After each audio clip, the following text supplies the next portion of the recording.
Poštovani gledatelji BH Zmajevi YouTube kanala, dobrodošli u novu epizodu prelaska grupa kroz svjetsko prvenstvo 2026. godine u Sjedinjenim Američkim Državama, Kanadi i Meksiku.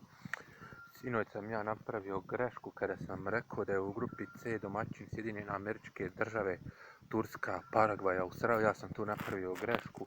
Zaboravio sam da je u grupi C višestruki svjetski prvak Brazil, Škotska, Maroko i Haiti. A grupa D je sutra na redu sa domaćinima. Da počnemo prvo od peterostrukog svjetskog prvaka Brazila, koji je zadnju titulu svjetskog prvaka osvojio davne 2002. u Koreji i Japanu sa Ronaldom Nazarijom, kada je u finalu pobijedili Njemačku sa 2:0. Tada Ronaldo je zabio gol najboljem golmanu svijeta. Tada je i golman svijeta Oliver Kahn proglašen za najboljeg igrača na tom svjetskom prvenstvu 2002. u Koreji i Japanu, i od tada reprezentacija Brazila nikada više nije osvojila titulu. Tada se još imao selektora Luisa Felipea Scolarija, posle toga sve do sada nisu osvojili nijednu titulu. Ove godine, nakon lutanja sa selektorima i loših izbora, ove godine Brazil je dobio dobrog selektora koji je preuzeo, ja mislim, prošle godine, a to je legendarni trener Milana i legendarni trener Real Madrida, Carlo Ancelotti, je preuzeo reprezentaciju Brazila. Brazil je se teško i domogao ovoga svjetskog prvenstva, tek su završili četvrti iza svjetskog prvaka i svog najljućeg rivala Argentine, Ekvadora i Urugvaja su četvrti. Imali su neke i poraze, to je na početku mandata od Carlo Ancelottija bilo. Brazil,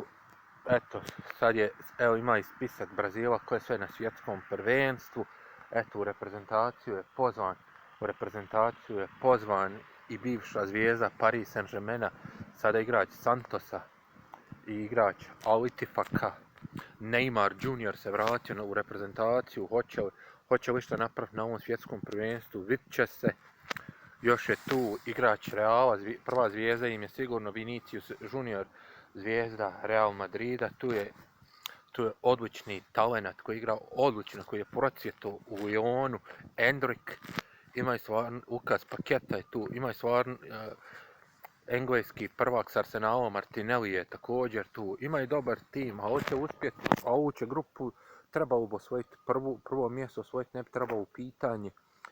Protiv Maroka i Škotske, a pogotovo protiv Haitija ne bi trebalo imati nekih problema. Dolazimo do drugog protivnika, to je selekcija Škotske, koja je u Škotska se vraća na svjetsko prvenstvo nakon davne 1998. kad su zadnji put bili na svjetskom prvenstvu, i to u Francuskoj. Tad su bili u grupi zajedno, tada sa Brazilom, izgubili su 2:0. Tada je Rivaldo i Ronaldo im zabio gol i od tada Škotske nije bilo na svjetskom prvenstvu sve do ove godine, kada su u finalnoj utakmici u kvalifikacijama za svjetsko prvenstvo na svom Hampden Parku pobijedili Dansku sa 3:2 i sa 4:2 i tako otišli direkt na svjetsko prvenstvo, a Dansku poslali u baraž. Čak Danska to nije uspjela ni kroz baraž otići na svjetsko prvenstvo. Škotska ih je izbacila. Škotska je iskoristila danske kiksove protiv Bjelorusije i Grčke, a Škotska je sve do kraja dobijala i tako prošla na svjetsko prvenstvo direktno. Nakon 98. imaju sjajnog igrača, bivšeg igrača Manchester Uniteda, McTominaya, koji igra u životnoj formi u Napoliju. Prošle godine je bio prvak sa Napolijom, prvak Italije.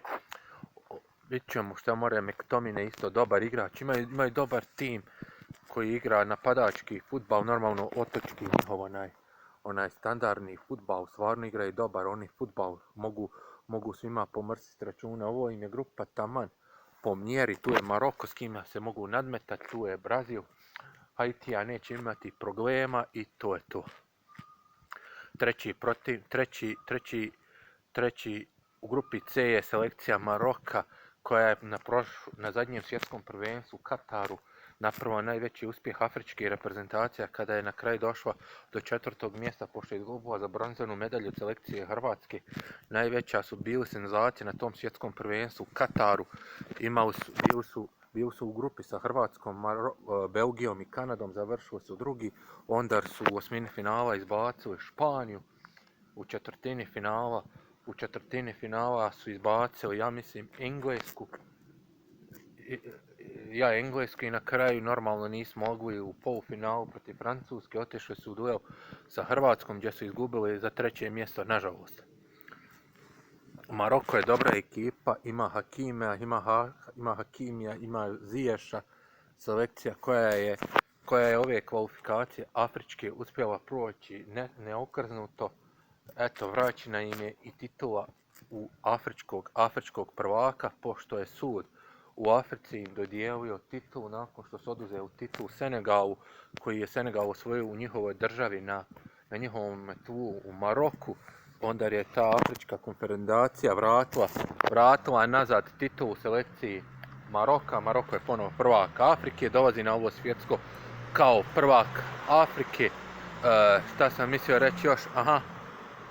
Selektor još je bio selektor Maroka, još je bio dobro poznati Mostarac, Vahid Halihović, koji je isto sa uspjesima vodio.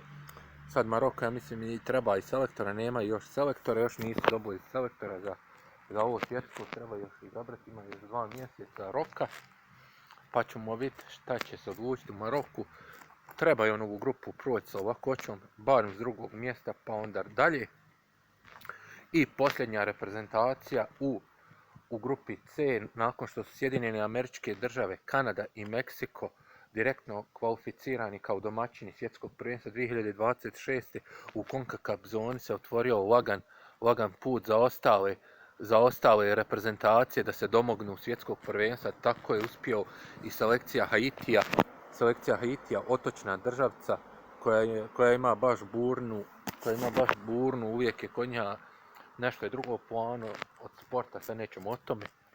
Haiti je uspio proći na svjetsko prvenstvo nakon davne 1974. u zapadnoj Njemačkoj. Zadnji put igrao svjetsko prvenstvo, bili su u grupi sa Italijom, Argentinom i Poljskom. Tad nisu zabilježili ni jednu pobjedu, završili su takmičenje sa 3 poraza. Ovo im je velika prilika se iskoristili, pošto Sjedinjene Američke Države, Meksiko i Kanada direktno se kvalificirao, oni su te svoje kvalifikacije odradile maestralno i ponovo se našli na velikoj bini. Oni samo došli su da nastupe na svjetskom prvenstvu, da nekome pomrse računa od ova tri velike protivnika kao što je Brazil, Haiti i Škotska. Biće za njih veliki uspjeh što su i na svjetskom, zaista će biti uspjeh. Haiti nije reprezentacija za baciti, ta karipska državica CONCACAF zone. Tu je još i Curaçao, uz njih 2 CONCACAF, to je veliki uspjeh za ovaj CONCACAF.